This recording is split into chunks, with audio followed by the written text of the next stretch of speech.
they said it couldn't be done. That Burkina Faso was too unstable, too dependent, too far behind. But in the heart of West Africa, something extraordinary is happening. Under Captain Ibrahim Traoré, the country isn't just reforming, it's being rebuilt from the ground up. Not with foreign aid, but with purpose, pride, and power tools. From the skies to the soil, Traoré has unleashed a transformation rooted in strategic independence. Bulldozers are clearing land for airports, factories, and homes. Solar panels now power critical infrastructure. Local hands are shaping a future no longer dictated from abroad. At the center of this national rebirth is the new Ouagadougou-Donson International Airport. Set to replace the overcrowded and outdated Tom Sankara Airport, this futuristic hub is over 80% complete. It features a 3.5-kilometer runway with room for expansion, a terminal built to handle 1 million passengers, and a 25-megawatt solar power plant to run it all sustainably. Built with local input and eco-conscious concrete, it's a leap toward a greener aviation future, and a bold statement of progress. In Bobo Dioulasso, another aviation upgrade is underway. An 80 billion CFA investment is transforming the regional airport into a major West African gateway. It's more than just runways, it's about unlocking trade routes, boosting tourism, and connecting ideas across borders. That spirit of local empowerment continues with Burkina Faso's first major cashew processing facility. Previously dependent on foreign processors, the country is now exporting value-added products directly. Tens of thousands of jobs are being created, and the agro-industry is seeing a surge of new energy. To finance this rising ambition, the Burkina Faso Postal Bank opened its doors in 2024 with $25 million in capital. Designed to reach rural communities, women, and youth, the bank offers microloans, savings accounts, and small business support. It's more than a financial institution, it's a tool for economic justice and inclusion. In farming, the transformation is equally bold. Over 400 tractors, thousands of tons of seeds, fertilizers, and pest control products have been delivered as part of the government's agro-pastoral offensive. Backed by 78 billion CFA, this initiative is reducing food imports, modernizing agriculture, and securing national food supplies from the ground up. And where crops grow, factories rise. A brand new tomato processing plant, funded by over $12 million from the public, is now operational. Processing 100 tons of tomatoes daily, it's stabilizing prices for farmers and adding billions in local value. In the skies, Air Burkina is back. After a brief shutdown, the national airline relaunched in 2024 with a new fleet and expanded regional routes. It's a symbol of restored mobility and Burkina Faso's re-entry into regional aviation leadership. Healthcare has seen a seismic leap. The new CHU Pala Hospital, built in partnership with China, now delivers brain scans and advanced procedures that once required patients to travel abroad. Another 300-bed hospital is underway in the southwest, while 15 mobile clinics now deliver diagnostics like ultrasounds and mammograms to remote villages. The cotton industry is turning a page. Burkina Faso's first local textile center is producing police and military uniforms in-house. Colonial wigs are gone from courtrooms. Faso Danfani, the traditional cloth, is now mandatory for school uniforms, while second-hand clothes from abroad are banned.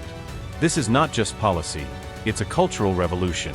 On the geopolitical front, Burkina Faso has exited ECOWAS alongside Mali and Niger.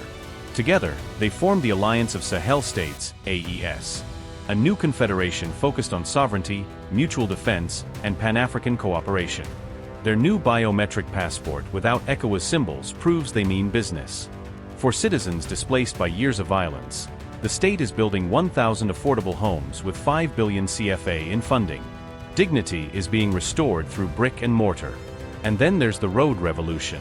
With just 3,600 kilometers of paved roads in 2022, Burkina Faso has launched a campaign to build 50,000 kilometers by 2029, led entirely by local engineers and workers.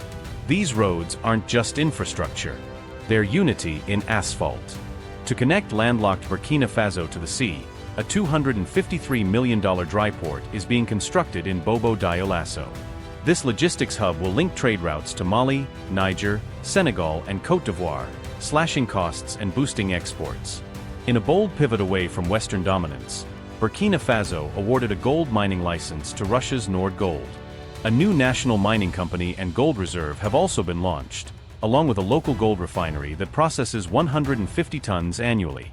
French troops are gone, Russian partnerships are in, and the message is clear: sovereignty first. Education is now entirely free, from primary to university. The government has built dozens of high schools, vocational centers, and lecture halls, with hundreds of schools reopened in previously unstable areas. Polytechnic universities are coming soon, ensuring the next generation is prepared for careers of real value. Energy independence is another pillar of this transformation. In 2024, Burkina Faso acquired a fuel depot in Ghana and built a massive storage facility at home, ending costly delays and bolstering supply chains. But the boldest move yet? A $4 billion nuclear plant, being developed in partnership with Russia's Rosatom. This game-changing project will power 90% of cities and 50% of villages, replacing diesel and firewood with clean, reliable energy by 2030. It's not just electricity. It's freedom. Meanwhile, the Traore, Burkina Faso's first domestically built electric car, is on the roads. Created entirely by Burkinabe engineers, it features solar charging, Bluetooth, and a 330 kilometers range on just a 30-minute charge. It's innovation on wheels, and a glimpse of Africa's green future. To honor the past, the government is building the Thomas Sankara Mausoleum on the very site of his assassination. Spanning 10,000 square meters and crowned with an 87-meter spire, the site includes a library, workshops, and memorial spaces that reflect Sankara's lifelong fight for justice, dignity, and independence. Burkina Faso's elderly aren't being left behind. A geriatric hospital is under construction in Bobo Dioulasso. Backed by 1.7 billion CFA, it will offer free checkups and medications to nearly 100,000 retirees and widows, finally honoring a generation too often forgotten. And in Lolongo, a new cement plant, built with Chinese partners, now produces 10,000 tons daily. Eco-friendly and energy recycling, it's the backbone of infrastructure growth and a model for green industry across Africa. The historic August 4th Stadium, named after Sankara's 1983 revolution, is undergoing renovations to remain a site of national pride. With room for 35,000 people, it stands as a rallying point for sports, celebration, and cultural unity. Access to clean water is also being revolutionized. Backed by $48 million from the African Development Bank, over 60 water systems, 110 deep boreholes, and 13,500 toilets are being installed. Meanwhile, a fish stocking program at the Samandeni Dam is expected to yield 70,000 tons of fish annually, boosting nutrition and economic resilience. These changes aren't just symbols, they're active defiance against decades of dependency and political manipulation. Each airport, road, and clinic is a declaration of sovereignty, written in solar panels and steel beams. By delivering services like healthcare and water to communities long forgotten, the government is transforming survival into dignity. The textile revival isn't just about fabric, it's a cultural revolution reclaiming identity and pride. Youth empowerment is front and center. With free education, polytechnic centers, and innovation hubs, Burkina Faso is building a generation ready to lead, invent, and protect its gains. Environmental sustainability isn't sidelined either. From green cement to electric vehicles, Burkina Faso is proving that development can walk hand in hand with climate responsibility. International critics once scoffed at the idea of a Burkina Faso-led revival. Today, those same voices are stunned as one project after another breaks ground, and breaks old paradigms. This isn't just about Burkina Faso. It's a signal to all nations striving to rewrite their destiny without asking for permission. This isn't just about Burkina Faso anymore. It's a signal to every nation that has been underestimated, overlooked, or dismissed as too poor to lead itself. It's proof that with vision, courage, and unity, a country can rise from the ashes of neo-colonialism and build something powerful, something lasting, on its own terms. Burkina Faso's journey is not without challenges. Security threats still linger, external pressures still mount, and global media often ignores the historic changes unfolding here. But what sets this moment apart is that Burkinabe leadership is not waiting for permission to act. They are doing it anyway. Boldly. Publicly. Proudly. The youth, often labeled as lost or unemployed, are now at the center of this rebirth, building infrastructure, designing technology, cultivating land, and defending sovereignty. They aren't fleeing their country, they're rebuilding it. Farmers are no longer forgotten. Women are no longer silenced. The diaspora is no longer disconnected. This is what a people-centered revolution looks like, a bottom-up bricks and seeds revolution that reshapes every corner of national life.